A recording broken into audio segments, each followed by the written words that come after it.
Darth Jar Jar, known to most as Jar Jar Binks, was a Gungan Sith Lord. He survived the Battle of Naboo and became a representative of Naboo when he helped to give Darth Sidious emergency powers. After the fall of the Galactic Empire, he forced a small alien named Snoke under his evil wing. Through Jar Jar's mind control, he seduced Kylo Ren and authorized the destruction of Hosnian Prime. Eventually, Darth Jar Jar exposed him to Finn and Rey. The two of them defeated Jar Jar, marking the coming of the war's end. Eventually, Darth Jar Jar captured Snoke and forced him to help create the First Order. Following Skywalker's disappearance, Darth Jar Jar spoke through Snoke, assigning Ren to hunt down the last Jedi. Ren's search led him to Jakku, where he learned that the final piece of the map to Skywalker was in the possession of the astromech droid BB-8. Jar Jar played a mind trick on Snoke, prompting him to order the droid's capture or destruction, preferably the former. Despite the efforts of the First Order, BB-8 managed to escape Jakku aboard the Millennium Falcon. Ren and General Armitage Hux later returned to Starkiller Base to communicate with Darth Jar Jar via hologram. Hux proposed using Starkiller Base's super weapon to destroy the New Republic government, which was backing the Resistance, an undertaking which Snoke was forced to authorize. Through Snoke, Darth Jar Jar then spoke with Ren privately, asking if he had felt an awakening in the Force. He ordered Ren to kill his father to overcome his temptation by the light.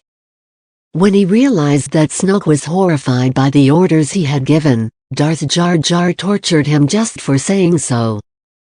Shortly after the destruction of the Hosnian system, resulting in the eradication of the New Republic government and a portion of its fleet, Ren invaded Takodana in search of BB-8. He later deemed the droid unnecessary as he captured a scavenger named Rey. WHO had seen the final piece of the map to Skywalker's location. Darth Jar Jar was later upset to hear that the girl resisted Ren's interrogation, and expressed this by playing yet another mind trick on Snoke.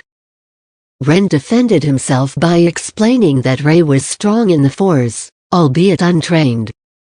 As the Resistance base had been discovered, Darth Jar Jar ordered Hux to destroy the Resistance before they could find Skywalker, and for Ren to bring Rey to him and Snoke. However, Ren never got the chance, as Rey managed to escape with the help of her new powers. Subsequently, Starkiller Base was infiltrated by Han Solo, Chewbacca and Finn.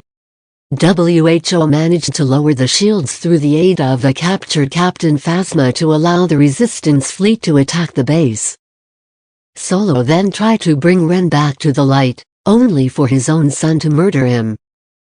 In rage and grief, Chewbacca wounded Ren and blew a hole in the superweapon's thermal oscillator, allowing Resistance pilot Poe Dameron to fly in and destroy it, causing catastrophic damage, preventing the solar energy from being contained. When the destruction of Starkiller Base was inevitable, Darth Jar Jar ordered Hux to bring Ren to him in order to complete his training. Through the Force, Rey gained the ability to see her father's anguish through the hologram, and he in turn realized his new purpose and gave her the lightsaber as a gift.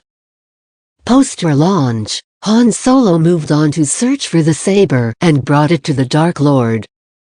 When he left it on a desired part of the desert, it went into a sad shutdown, prompting Leia Organa to go after it. Leia eventually found it on the cloning facility of Kamino. After escaping the First Order, Han and Leia confronted the Dark Lord.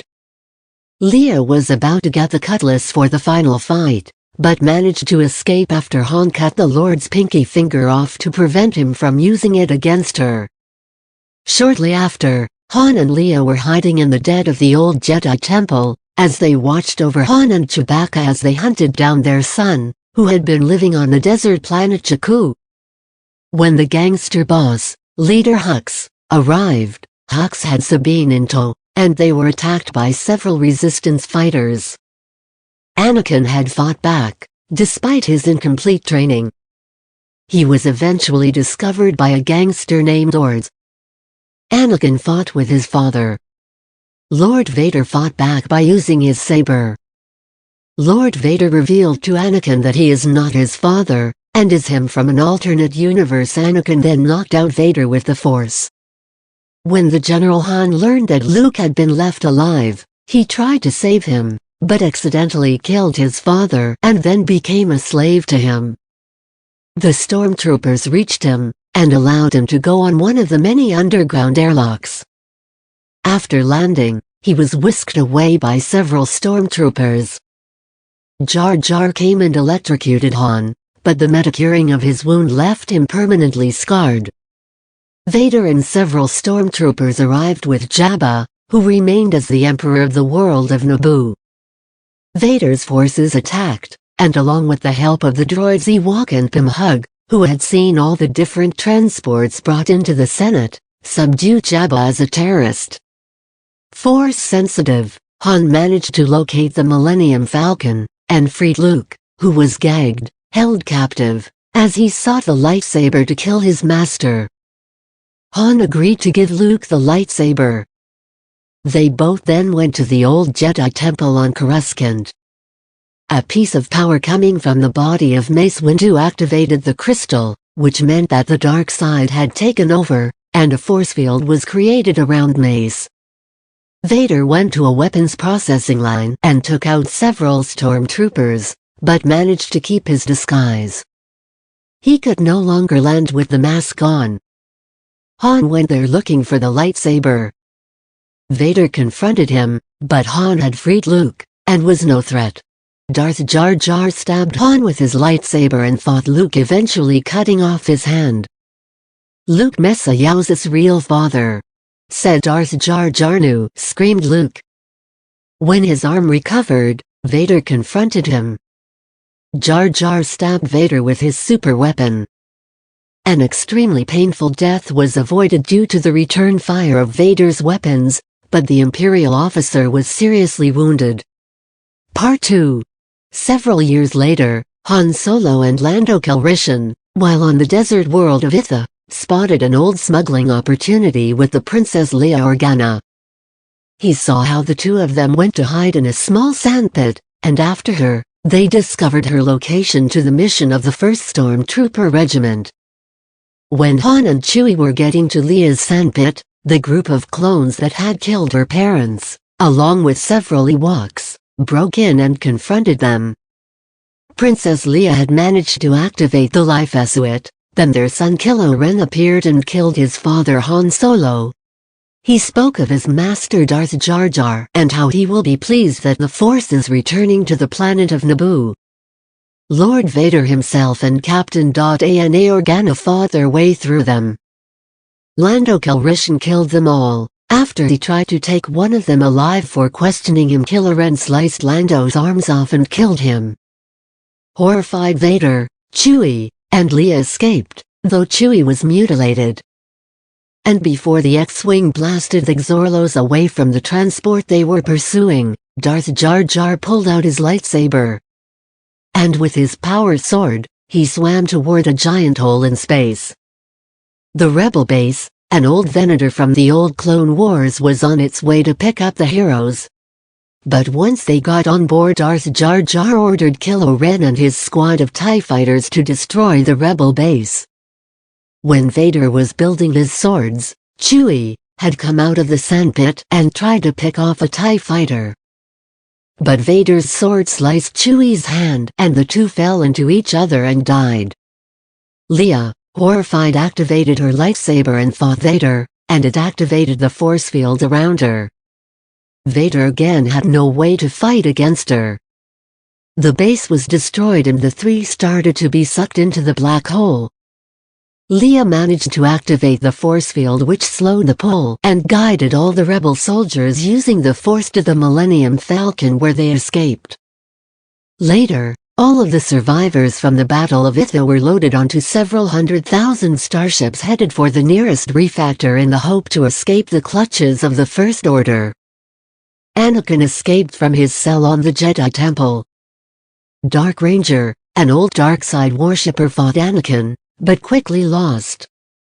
Anakin found Luke and sent the homing beacon to all surviving rebels. Part 3. They made their way to the Naboo desert as the main Forcidian was passing through it. 3PO Snicker Pilot the Sendak jealous of R2-D2 because R2-D2 took some long pieces of a chain that was attached to 2 Darth trunks and transformed them into an amazingly designed droid, and IT also had long metal pieces attached to IT that were then melted to make the pretty Darth V. Was a powerful spacesuited fighter bomber, and droids. A rare beast, from the raking of the Ark of the Covenant on the Mondo Dursa rings. It was all heavy-duty, and it had the rugged life of a species like us. These weren't stray animals like the Raiders, these were regular creatures made from gold, iron, silver, wood. The Naboo Force Chamber did not look like a real place. It was an alien construct which reflected the dark side's power. Many of the rebels saw it as the holy temple as the Forcidia did, and they took the opportunity to make the jump. Looking on the wall, a large anti-Mynede plaque with the logo of a dark side was displayed. A noise of many people approaching. R2-D2 had detected the homing beacon. He had moved out of the way to let some Padrak dart by. More people had gathered and they had turned into Vodavudge battleships and an armada of clone and blood droid bombers. The Galactic Republic troopers were being taken to the Vodavaders holocafes so no one in the whole of the galaxy could help them. What were they doing was top secret. Anakin and Luke were spying on this and were soon greeted by Leia, who had been searching for them for the last 6 months. She told them that she put a tracking beacon on Kylo Ren's ship and that Darth Jar Jar is on Exegol. The trio boarded the Millennium Falcon and set course for Exegol. When they landed on Exegol they saw Kylo Ren, who told them Lord Jar Jar was waiting inside the ancient Sith palace. When they entered, Jar Jar was sitting on a massive throne covered with spikes and ancient Sith markings. He told Kylo he had no use for him, and that he had a new apprentice, and then a hooded Rey appeared from behind the throne. Her eyes were yellow and she activated a crimson-red blade. Jar Jar then told to Kylo he had no use for him and force lightninged him across the palace. Anakin, Leia, and Luke activated their lightsabers and fought Rey. She was like an untouchable shadow, but Anakin eventually killed her. Darth Jar Jar told them he was impressed but not afraid. He then activated his lightsaber and spun around in the air before landing in the throne. He shot a massive burst of force lightning lifting the trio in the air, and plunged them towards the wall. Jar Jar stepped off his throne with crackling hands, laughing maniacally. He threw them to the floor. Anakin and Luke managed to escape his grip and lunged at Jar Jar again. Jar Jar blocked all their attacks and kept electrocuting them. Anakin, Leia, and Luke began to fight Jar Jar again, but then bam, he got a hand on Luke and got electrocuted to the wall again. Fighting the pain, Luke activated his lightsaber and the lightning deflected back at Jar Jar, injuring him, causing darkness to gush out of his wounds. One of the few hints Jar Jar did of love. He then turned to the Vodavaders holocafes and put a tracking device on his head, revealing that he is still in Vodave, meaning he is still alive. And activated 2 lightsabers. Leia, Anakin, and Luke got up and fought him. This time, he was much stronger than before, and knocked Leia out cold. They found while they were fighting that Jar Jar became distracted when he laughed his anger out at them, and fired a lightning blast with blinding speed, knocking everyone away. He then got an arm on Luke and jerked him around. He then turned on Leia and grabbed her by the throat, forcing her into a wall. Luke, not wanting to lose his sister, slashed his lightsaber at Jar Jar, a direct hit. Jar Jar dropped. Leia screamed as darkness gushed out of all corners of his body, then turned and force-pushed Luke across the palace. Now only Anakin and Jar Jar were left. Anakin was fueled with rage seeing Jar Jar almost kill his children and fought the weakened Sith Lord off, fighting his way up to the throne. But then Jar Jar got the upper hand, and was about to kill Anakin when suddenly Kylo Ren came back. He saved Anakin and fought Jar Jar side by side. Soon Jar Jar force pushed Anakin away and continued fighting Kylo. He quickly sliced Kylo's hands off and was about to finish him off, but suddenly Anakin stabbed Jar Jar from the back.